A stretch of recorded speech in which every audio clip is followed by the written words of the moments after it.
Hello welcome students, मैं रविकांत सिंह आप सभी लोगों का अपने यूट्यूब चैनल पे स्वागत करता हूं। तो जैसा कि हम लोग वेक्टर्स पढ़ रहे हैं और अब हम इस पे सारी थियरी हम लोग पढ़ चुके हैं। अब इस पे बेस्ट क्वेश्चंस हम लोग कर रहे हैं। चलिए आज कुछ और क्वेश्चंस लेते हैं। देखिए हमारे पास एक पहला क्वेश्चन दिया हुआ है, vector A points vertically downwards and vector B towards east. Vector A downwards है और वेक्टर बी टुवर्ड्स ईस्ट है, then find the direction of A cross B.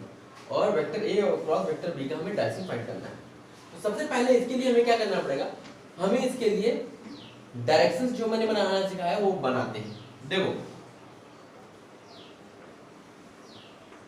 ये हमारा क्या है, ईस्ट, ये हमारा क्या है, वेस्ट। ठीक है, ये ईस्ट हो गया, ये वेस्ट हो गया। नॉर्थ अंदर की तरफ, साउथ बाहर की तरफ। अंदर की तरफ बनाने के लिए हम लोग क्या करते हैं, क्रॉस लगाते हैं, और बाहर की तरफ बनाने के लिए हम लोग क्या करते हैं, डॉट लगाते हैं। तो ईस्ट वेस्ट नॉर्थ और साउथ। अब क्या है, ये है हमारा अप और ये हमारा डाउन। ठीक है, हमने ये 6 ही बनेंगे, east west north south up and down. अब देखो, अब हमारा क्या कहता है, vector A points vertically downwards. तो वेक्टर ए डाउनवर्ड मतलब ऐसे बनेगा, ये हमारा हो गया vector A. Vector B towards east, अब ईस्ट किधर है, इधर है, तो वेक्टर बी ईस्ट की तरफ बना दिया।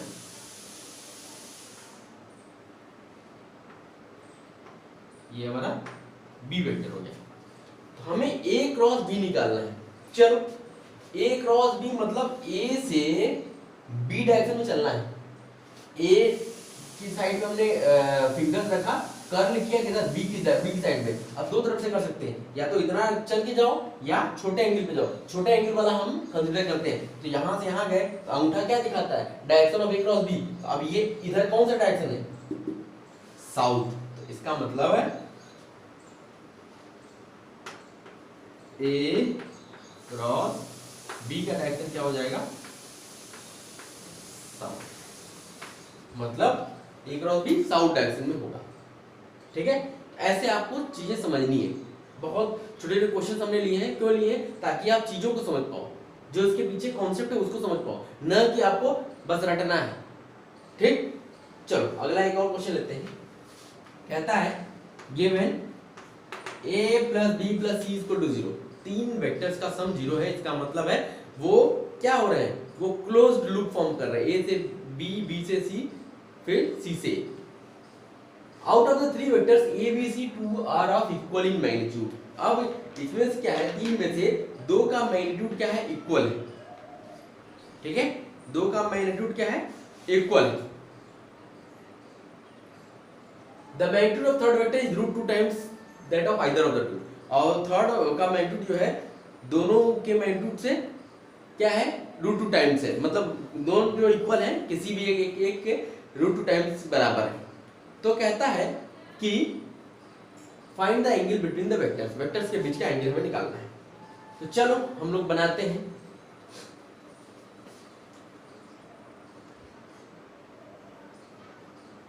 ये हमने बनाया वेक्टर ए। ठीक है, ये हमारा हो गया वेक्टर बी।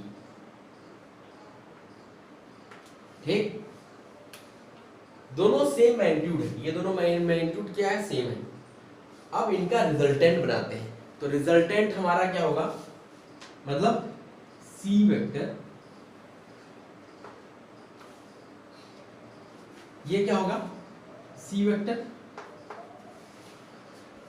तो अब ये क्या दिया है, √2 टाइम दिया हुआ है। इसका मतलब ये 1 होगा, ये 1 होगा, तब ये √2 आएगा, क्योंकि ये राइट एंगल ट्रायंगल बन गया ना, राइट एंगल ट्रायंगल।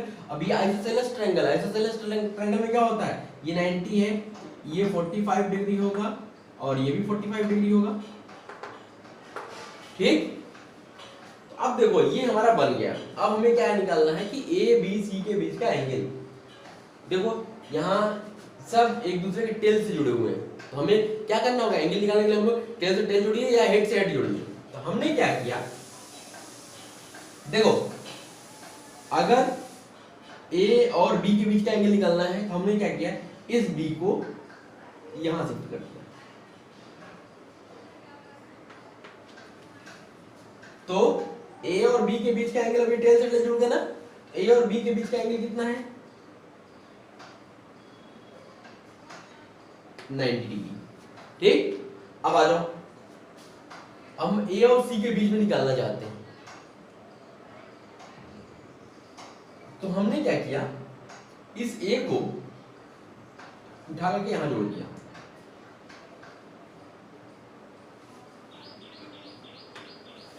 ठीक। अब ए और सी कैसे जुड़ गए, अब देखा जाए ये एंगल पूरा 180 होता है, ये कितना हो जाएगा 180 माइनस 45 मतलब 135 डिग्री। ठीक है, अब आते हैं हम लोग बी और सी के बीच का एंगल, तो हमें क्या करना है, इस बी और सी के बीच निकालना है, तो हम इस वेक्टर को ले आके आगे शिफ्ट कर देते हैं, ये हमारा क्या है सी वेक्टर। अब बी और सी क्या है, टेल से टेल जुड़ गए, तो ये एंगल जो होगा ये भी पूरा 180 बनेगा, 180 में 45, ये भी 135 डिग्री। तो ये हमारा एंगल्स हो गए, ए और बी के बीच का एंगल 90 डिग्री, ए और सी के बीच का एंगल 135 डिग्री, और बी और सी के बीच का एंगल 135 डिग्री। तो इस तरीके से हम लोग एंगल मेजर करेंगे, नोट कीजिएगा, फिर आगे चलते हैं। चलिए अब हम कुछ और क्वेश्चन लेते हैं। अब यहाँ देखिए क्वेश्चन दिया हुआ है, ए हॉल इज अ डायमेंशन, एक हॉल का डायमेंशन कितना है 10 × 12 × 14 मीटर, ये उसके डायमेंशन दिए गए हैं, मतलब आपका क्या है क्यूबॉइडल है। और fly starting from one corner ends up diametrically opposite corner, एक मक्खी या मधुमक्खी एक कॉर्नर से उड़ती है और दूसरे कॉर्नर तक पहुंच जाती है। Find the magnitude of its displacement, अब उसका डिस्प्लेसमेंट का मैग्नीट्यूड कितना हुआ। अब देखो, जब भी क्यूबॉइड आप समझोगे, देखोगे कोई भी क्यूबॉइडल बॉक्स है, जैसे अगर बात करें ये हमारा क्या है क्यूबॉइडल बॉक्स है, ठीक है। अब ये क्या कहती है कि फ्लाई यहां से उड़ती है और यहां जाती है, इस कॉर्नर से इस कॉर्नर तक, ये नीचे देखिए यहां ऊपर से उड़ेगी और इस कॉर्नर के नीचे वाले पॉइंट तक जाएगी, ये ऐसे ऐसे, ठीक है। तो ये क्या होता है, इसको बोला जाता है बॉडी डायगोनल। ये डिस्प्लेसमेंट कितना हो जाएगा, जितना इसका बॉडी डायगोनल होगा। और बॉडी डायगोनल क्यूबॉइड का होता क्या है, √L² + B² + H²। अब L कितना है 10² + 12² + 14², जो भी आएगा इसे सॉल्व कर लेंगे, वही हमारा आंसर होगा। तो ये इसका डिस्प्लेसमेंट हो जाएगा, ठीक है। यही हमारा क्या है डिस्प्लेसमेंट।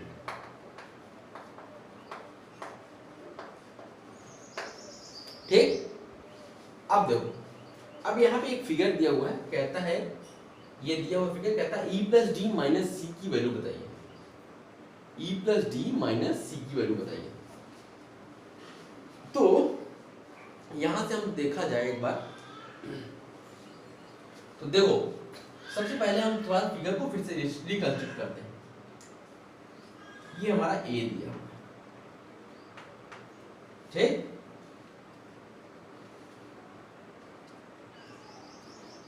ये हमारा बी दिया हुआ है, ये हमारा ई दिया हुआ है, ठीक।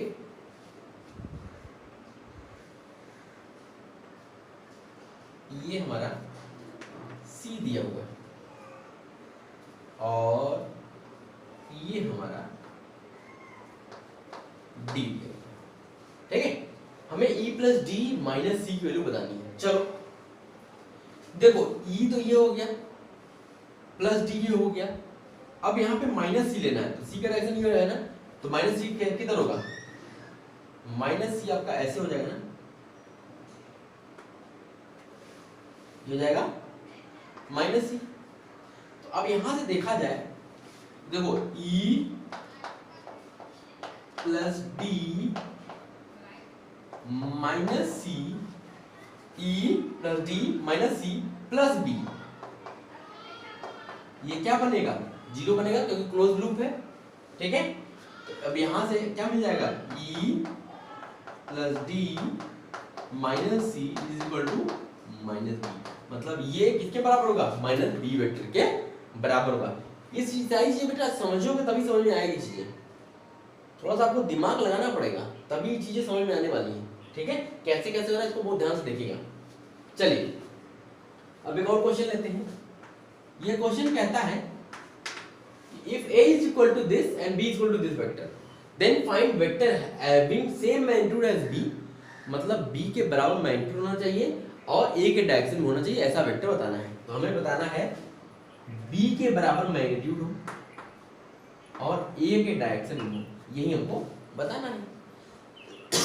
देखो मैग्नीट्यूड ऑफ B निकाल लो, ये हो जाएगा √7 का स्क्वायर प्लस 24 का स्क्वायर। और यूनिट वेक्टर को क्या लिखेंगे? Vector A upon magnitude of vector A. तो ये 7 का स्क्वायर प्लस 24 का स्क्वायर, ये क्या हो जाएगा? 625। तो 25 बाहर आ गया इनटू ए वेक्टर मतलब 3i plus 4j upon magnitude of 9 plus 16। ये 5 आएगा, 5 25 तो आ गया वेक्टर क्या? 5 इंटू 3i प्लस 4j। यही वेक्टर है जो b के मैग्नीट्यूड के बराबर है और a के डायरेक्शन में। ठीक है, चलो एक और क्वेश्चन लेते हैं फिगर वाले। तो कहता है find the angle between vectors. Vectors के बीच का हमें एंगल फाइंड करना है। देखिए यहाँ पे क्या क्या वेक्टर्स, यहाँ पे सारे वेक्टर्स जो दिए गए हैं a b c, ये सब हेड टू हेड ज्वाइंट है। इसका मतलब हमें कुछ इधर उधर ज्वाइन नहीं करना है, हमें बस केवल एंगल देख लेना है। देखो ये 30 डिग्री है, ये पूरा होता है 90, इसका मतलब ये कितना हो जाएगा? 60 डिग्री। ये A है ये B, इनके बीच का एंगल ये इतना बनेगा और ये कितना बनेगा? 105 डिग्री। A और B के बीच का एंगल हमें मिल गया। चलो अब देखो ये 45 था, ये भी 45 होगा। ये वेक्टर B, ये वेक्टर C, इनके बीच का भी एंगल कितना बना? 105 डिग्री। आ जाओ C और A। ये देखो ये 60 था, ये 30 होगा, ये 90 प्लस 30 प्लस 30 तो कितना बना? ये पूरा एंगल बना 60 9 15, ये 150। ये आपका A और C के बीच का एंगल बन गया। ये सारे एंगल ऐसे आपको बनाने हैं, नोट कीजिएगा। फिर और कुछ क्वेश्चंस लेते हैं।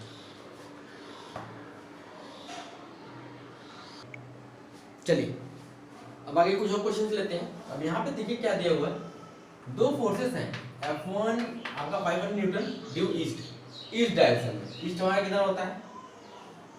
ईस्ट डायरेक्शन में 500 न्यूटन का फोर्स है, ठीक। And F2 due to north, F2 किस डायरेक्शन में? नॉर्थ डायरेक्शन में। ये कितना है? 250 न्यूटन है। ये F1 है,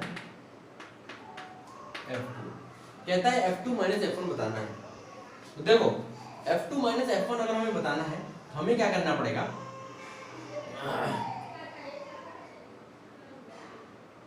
ठीक, देखो हमने क्या किया? F2 ड्रॉ किया,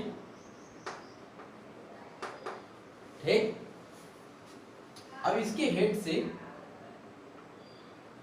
ये क्या होगा? माइनस F1 होगा, क्योंकि इधर F1 था इधर माइनस F1 होगा। ये हमने ज्वाइन कर दिया। तो अब हमारा क्या होगा? ये जो हमारा होगा ये क्या होगा? यही हमारा F2 माइनस F1 होगा, इन दोनों का रिजल्टेंट, ठीक। अगर मान लिया ये थीटा है, F2 और इसके बीच में रिजल्टिंग बीच में बनने वाला एंगल थीटा है, ये 90 डिग्री है। यहां से अब ये दोनों क्या हो गए? F2 माइनस F1 का मैग्नीट्यूड हमें निकालना है। F2 माइनस F1 का मैग्नीट्यूड ये क्या हो जाएगा? दिस का स्क्वायर प्लस दिस का स्क्वायर, मतलब 500 का स्क्वायर प्लस 250 का स्क्वायर, जो भी आएगा सॉल्व कर लेंगे। अगर हमें यहाँ से एंगल निकालना है tan थीटा, तो क्या हो जाएगा? दिस अपॉन दिस, तो ये हो जाएगा 500 upon 250 that means 2 theta equal to tan inverse 2। ये हमारा मिल गया F2 माइनस F1 का मैग्नीट्यूड मिल गया और इसका डायरेक्शन मिल गया। ठीक, चलो आगे चलते हैं। Out of the rectangular components of A velocity 60 kilometre per hour is 30 kilometre per hour, find the other rectangular component. अब जैसे क्या है, एक ये वेलोसिटी वेक्टर हमारे दिया हुआ है, ठीक, ये क्या दिया हुआ है 60 किलोमीटर पर आवर, इसका एक कंपोनेंट हमको दिया था,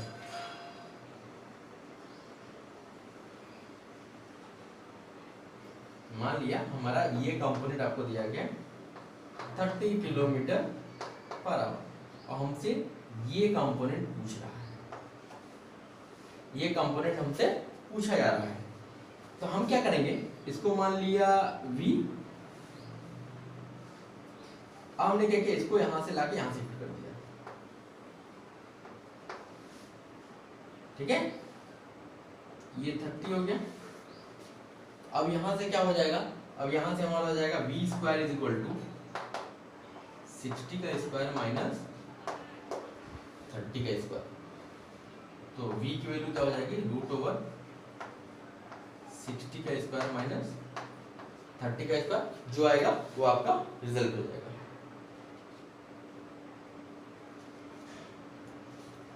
ठीक है,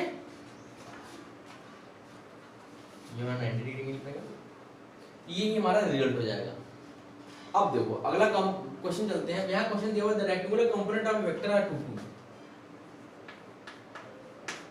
एक वेक्टर का रेक्टेंगुलर कंपोनेंट आपको 2, 2 दिया हुआ है, इसका मतलब हमने वेक्टर ए मान लिया उसको और इसको लिख दिया 2i कैप प्लस 2j। जब भी ऐसा दिया हो तो इसका मतलब रेक्टेंगुलर कंपोनेंट मतलब एक एक्सिस में है, एक वाई एक्सिस में। तो एक्सिस में यूनिट वेक्टर क्या होता है i कैप, वाई एक्सिस में यूनिट वेक्टर क्या होता है j कैप। तो ये हमारा बन गया 2i cap plus 2j cap. Corresponding rectangular component of another vector, दूसरा वेक्टर b है, इसका क्या दिया हुआ है i cap plus √3j cap. कहता है find the angle between two vectors. अब इनके बीच का एंगल निकालना है, हमें फॉर्मूला पता है cos theta is equal to magnitude of vector a dot b upon magnitude of vector a into magnitude of vector b। a dot b मतलब हो गया 2 plus 2√3 upon 2 2 is 4 4 4 8 2√2 1 plus 3 plus 1 4 4 का 2, तो 2 से कैंसिल कर दिया, ये हो गया 1 प्लस √3 अपॉन 2। ये हमारा एंगल हमको मिल गया। ठीक है, नेक्स्ट चलते हैं। What are the X and Y component of a 25 meter displacement at angle 210 with the X axis anti clockwise direction. ठीक है, चलो ये हमारा एक्स एक्सिस हो गया, ये हमारा वाई एक्सिस हो गया। एंटी क्लॉकवाइज डायरेक्शन में 210 डिग्री, देखो ये हो गया 180 30 और ले लो, ये हमारा वेक्टर दिया हुआ है 25 मीटर डिस्प्लेसमेंट वेक्टर दिया हुआ है और ये पूरा एंगल कितना हो गया 30 डिग्री हो गया। अब ये कह रहा है कि हमें बताना है इसके दो कंपोनेंट्स। इसके दो कंपोनेंट्स कौन कौन से होंगे, एक तो ये कंपोनेंट होगा और दूसरा ये कंपोनेंट होगा। इस कंपोनेंट का क्या नाम होगा 25 cos 30 और 25 sin 30। देखो ऐसे ऐसे समझा करो, किधर से हमें cos किधर sin लिखो, सटा हुआ cos, जिधर सटा होता है उधर cos होता है और हटा हुआ sin, सटा हुआ cos हटा हुआ sin, सटा हुआ cos, यह सदा सत्य है इस पे करो विश्वास। हटा हुआ sin सटा हुआ cos, यह सदा सत्य है इस पे करो विश्वास। तो इस तरीके से आप sin cos का डिसाइड कर सकते हो। जिधर एंगल, जिस साइड से एंगल सटा होगा उधर cos होगा और दूर वाले साइड पे क्या होगा sin होगा। तो ये 25 cos 30 मतलब √3/2 और 25 sin 30 मतलब 25/2, जो भी आया ये हमारा आंसर होगा। ठीक है, नोट कीजिएगा। चलिए जो क्वेश्चन लेते हैं, यहाँ देखिए क्वेश्चन दिया हुआ है कि आपको मैग्नीट्यूड ऑफ A 4 दिया, मैग्नीट्यूड ऑफ B 3 दिया है और उनके बीच का एंगल थीटा 60 डिग्री दिया है। तो फाइंड A डॉट B। तो पहला आपको क्या निकालना है A डॉट B। अब हमें इसका फॉर्मूला पता है magnitude of A into magnitude of B into cos theta. तो ये हो गया 4 इंटू 3 इंटू कॉस 60 1/2, तो 6। ठीक है, ये हमारा 6 आ गया। अब हम चाहते हैं कि ए क्रॉस बी निकालना है। ए क्रॉस बी ये क्या होता है, magnitude of A magnitude of B sine theta. ठीक है, अब यहाँ से क्या हो जाएगा 4 इंटू 3 इंटू साइन 60 की वैल्यू √3/2, ये हो जाएगा 6√3। ये हमारा क्या आ गया, ए डॉट बी और ए क्रॉस बी हमको मिल। चलो अब यहाँ देखिए क्वेश्चन दिया हुआ है, कहता है find the resultant of 3 vectors OA OB OC each of magnitude R है शोन फिगर। सबका मैग्नीट्यूड R है। देखो इसके लिए हम लोग क्या करते हैं, सबसे पहले ये हमारा C वेक्टर है, ये हमारा A वेक्टर है, ये हमारा B वेक्टर है। ठीक है, ये 45 डिग्री एंगल है। अब देखो हम एक कंस्ट्रक्ट करते हैं, क्या पैरेललोग्राम कंस्ट्रक्ट करते हैं। अब देखो ये R है ना, ये 45 डिग्री है। इस वेक्टर का इस डायरेक्शन में कंपोनेंट क्या हो जाएगा, R cos 45 R/√2, और इस वेक्टर का इस डायरेक्शन में कंपोनेंट क्या हो जाएगा, इतना हो जाएगा, ये हो जाएगा R sin 45, that means R/√2। ये कंपोनेंट मिल गया हमको, ये कंपोनेंट मिल गया। अब देखा जाए तो ओरिजिनल हमारा क्वेश्चन क्या हो गया। अब देखो ये हो गया, अब इस डायरेक्शन में क्या होगा, एक R पहले से था और एक कंपोनेंट और आ गया R/√2। यहाँ पे भी R पहले से था प्लस R/√2 आ गया। अब हमें क्या करना है कि रिजल्टेंट निकालना है इन दोनों का। तो रिजल्टेंट क्या होगा, फिर ऐसे कंस्ट्रक्ट किया, फिर ये वेक्टर इन दोनों का रिजल्टेंट होगा, और ये क्या हो जाएगा R प्लस R/√2 इंटू, ये इसका रिजल्टेंट हो गया। ये OA OB OC का रिजल्टेंट, तीनों वेक्टर्स का रिजल्टेंट ये आया है। OA OB OC का रिजल्टेंट ये है R प्लस R/√2 इंटू √2, ये इसका आंसर हो गया। अब चलिए यहाँ पे क्वेश्चन दिया है, काफी मजेदार क्वेश्चन है। कहता है कि मैग्नीट्यूड निकालना है आपका अननोन फोर्सेस जो x और y है। ये x है, ये y है, इसका 10 न्यूटन दिया हुआ है, इसका 5 दिया हुआ है। तो कहता है कि इसका हमें मैग्नीट्यूड जो नहीं दिया गया उसको बताना है। देखो फिर से मैं कंस्ट्रक्ट करता हूँ।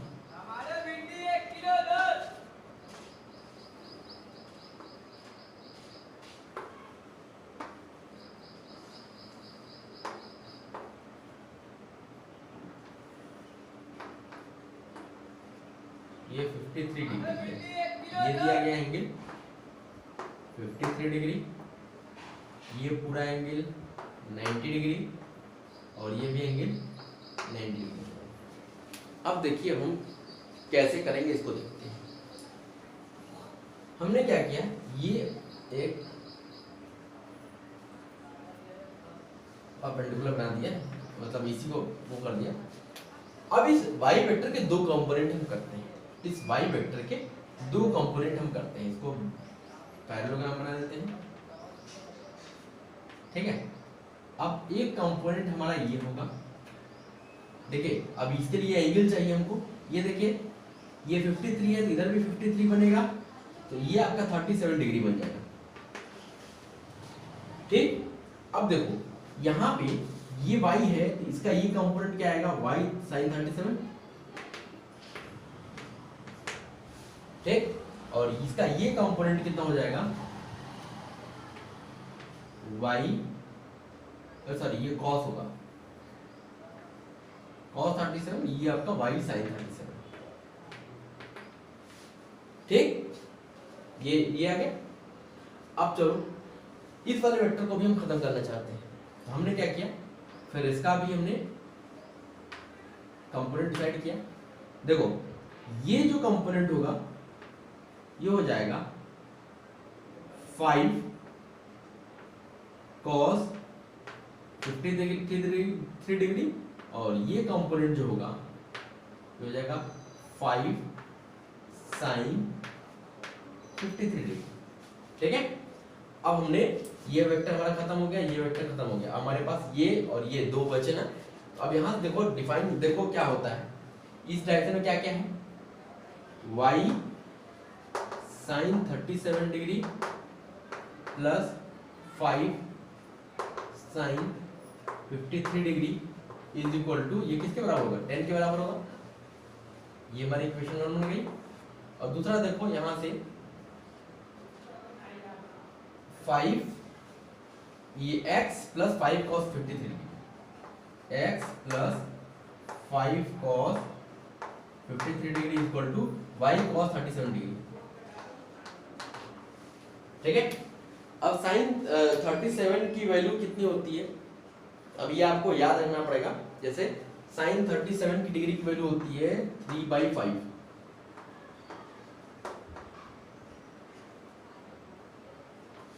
साइन 37 की वैल्यू 3/5, तो इसको इसको इसका मतलब ये हो गया cos 37 डिग्री, क्योंकि साइन 90 माइनस करेंगे cos 37 की वैल्यू 4/5 होता है, 5 इंटू 4/5 इज इक्वल टू 10। तो यहां से मिल गया 3/5y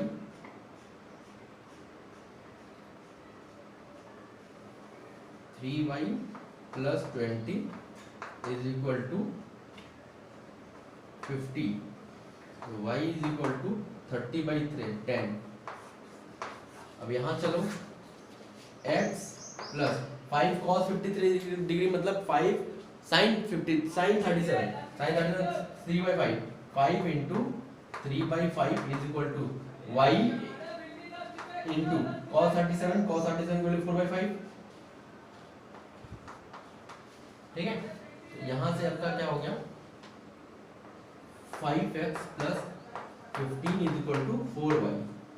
तो 5x is equal to 40 minus 15, 40 minus 15 25। तो x की वैल्यू क्या आ गई, तो x हमारा 5 न्यूटन आ गया और y हमारा क्या गया 10 न्यूटन आ गया। ये हमारा फोर्सेस था। ठीक है, नोट कर लीजिए।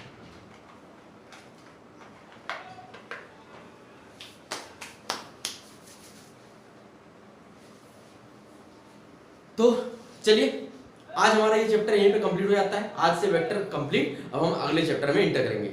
Okay, thank you.